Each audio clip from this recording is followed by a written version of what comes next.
Welcome back to Central News. Superbugs have increased over the past 10 years and are due to the overuse of antibiotics. Bay naturopath Jaine Kirtley tells Central News more about these superbugs. Well, superbugs are bacteria that are resistant to antibiotics, so they're known as MRSA bugs, so they're bugs that most antibiotics won't actually deal with. So that's why they're called superbugs. What makes superbugs resistant to antibiotics? Well, it's really that the bugs have evolved, or the bacteria has evolved over a number of years. So every time a new type of bacteria is introduced, that bacteria, a new type of antibiotic is introduced, the bacteria learns how to defend itself from that, so becomes eventually resistant to that antibiotic. So then more antibiotics are introduced, more, that will address that problem, and again the bacteria evolve even more, so they become resistant to that second generation of antibiotics. So it's a constant cycle, if you like. Constant cycle, because the bacteria have the ability to fight off all sorts of antibiotics. So whereas they work for a short time, for certain strains of bacteria, they won't work as time goes on. Now, superbugs have increased over 10 years. Why is that? Well, it's really that they've had that ability to evolve, and we've known this for at least 20 years, that this is sort of a ticking time bomb, if you like. And it's because more and more of those generations, really because we've used too much antibiotics, too much of the antibiotics in all sorts of circumstances. So we sort of flooded the bacteria there with too many antibiotics, so they've sort of learnt how to evolve and fight off those antibiotics. Should people think twice before going on antibiotics? Well, definitely, because the problem is that people, the general population, taking excessive antibiotics or too frequently means that you're giving more opportunity for those different strains of bacteria to evolve and learn to fight it. So if everybody held back and didn't use antibiotics for every minor complaint, then we'd have a chance of fighting off the bacteria with just some antibiotics, and use very, very carefully. So how can we avoid superbugs? Well, basically we avoid them from overusing the antibiotics. Naturopaths, New Zealand Society of Naturopaths, really emphasise that we use natural methods first, and quite often they'll work brilliantly. The other thing is to take a lot of care of yourself. When you're ill, the first thing is to rest. That's the best thing to help your immune system. There's other things like garlic, which is a simple, easy remedy for anybody to take. Make a garlic tea.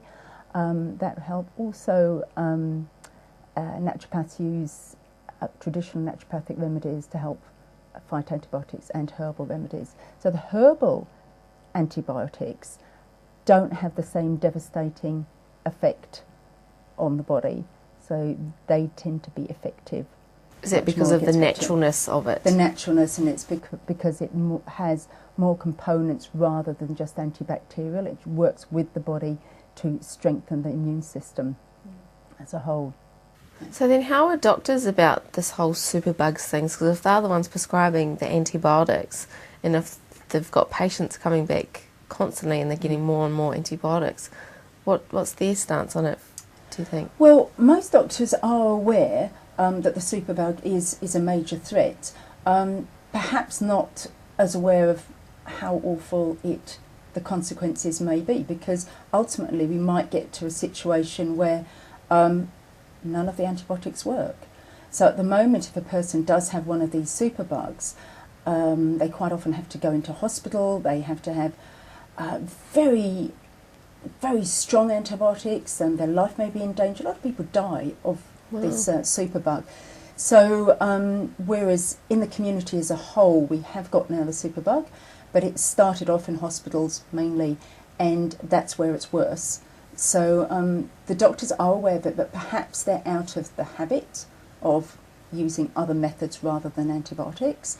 But it also comes down to people when they go to see the doctor, not just to demand to have an antibiotic for every infection. You know, if the doctor is suggesting another alternative in terms of things like, well, eat well, rest, or take some mineral supplements, vitamin C or zinc, and some do, then yes, listen to the doctor then. Yeah. And how aware are people of superbugs? I don't think very aware at all, because otherwise I think they'd be more likely to take more responsibility for their health and be more aware that they shouldn't be getting antibiotics all the time, the pharmaceutical antibiotics. But it is something that is just increasing more and more, so as people hear about their friends or relatives having infections and these superbug infections and how ill they've got and often end up in critical care, then they become aware of it. And just lastly, why is it important to take probiotics after a course of antibiotics? The antibiotics kill off the bacteria that we don't want, but they also kill off the bacteria that we do want, and that bacteria that we do want helps immunity, so helps us to feel stronger. So after a course of antibiotics, actually our immunity will be lower, even if those antibiotics may have worked. So we need to replace those friendly bacteria, and that will help our immunity. And if people want to know more, if they go to the www.naturopath.org.nz website, they'll be able to find their registered naturopaths nearby them to help them get more advice. If you have any further questions for a naturopath, head to naturopath.org.nz. Well, after the break, we hear how 100 Eastern Bay of Plenty Māori students are being inspired through Air to Rangatahi.